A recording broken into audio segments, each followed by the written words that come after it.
Kendrick and I'm a musculoskeletal physiotherapist. On this video we're going to discuss the properties of dynamic tape and how that allows you to move forward with your taping and go beyond what's possible with rigid tapes, sports tapes and kinesio tapes. Dynamic tape is a highly elastic tape, and the elasticity or the elastic properties are in both directions. This allows it to conform very well to the body part, and as you see when compared to kinesio, it allows you to go beyond the normal range. So with a piece of kinesio tape, once it's stretched it becomes rigid, and now it acts as a rigid tape. With our dynamic tape, you can see that a similar length piece of dynamic tape continues to stretch much further and beyond that of the kinesio. This allows us to apply it with the body part in a shortened position and with stretch on the tape and still obtain full range of movement.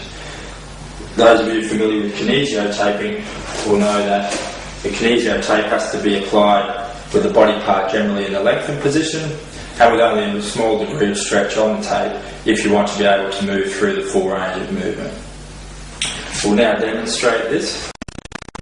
We'll first apply a piece of kinesio tape, this time with the body part, or in this case the knee, in full extension and with some stretch on the tape.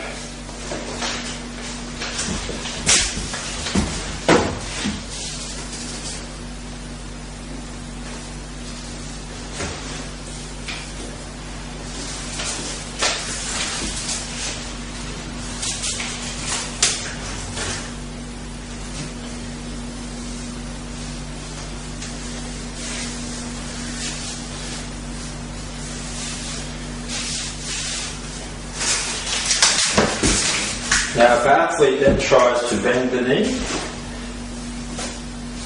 the tape will come off, or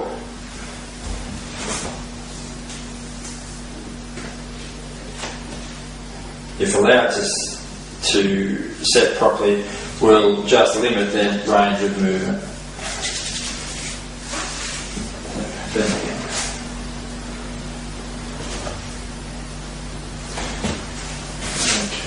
If we compare this to the dynamic tape,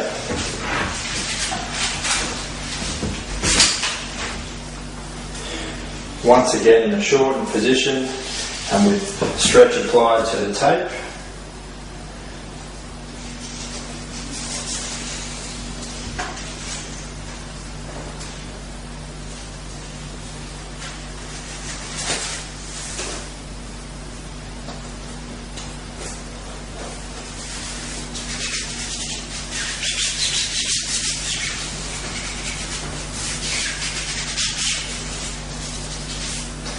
this time the wearer can bend through a full range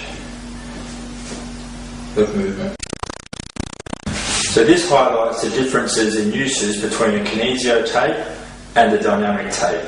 A dynamic tape can be applied with the body part in a shortened position with a large degree of stretch on the tape. This means that an extending moment or energy to assist extension of the knee can be applied even with the knee in full extension.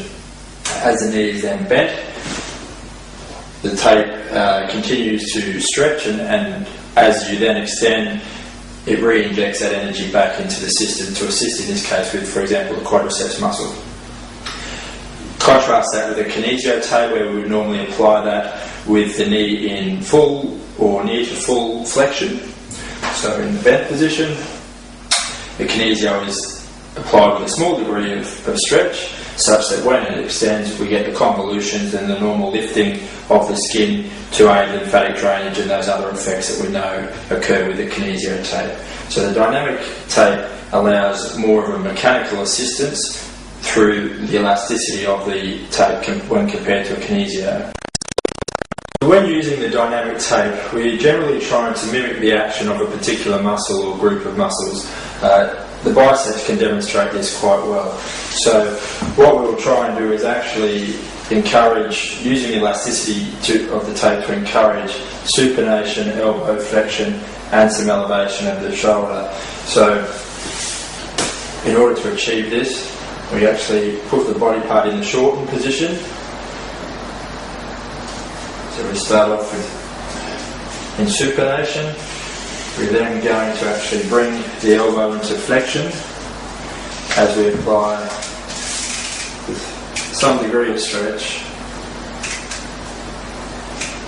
our tape to encourage elbow flexion. We can then come up over the shoulder with a shrugging motion, and in this case, to assist scapular position, we can also have our athlete retract the scapula and apply the tape in that fashion. We then straighten out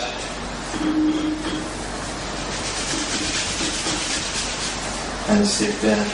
So the tape is acting to supinate, to flex the elbow and to elevate or to hold the humeral head in the glenoid.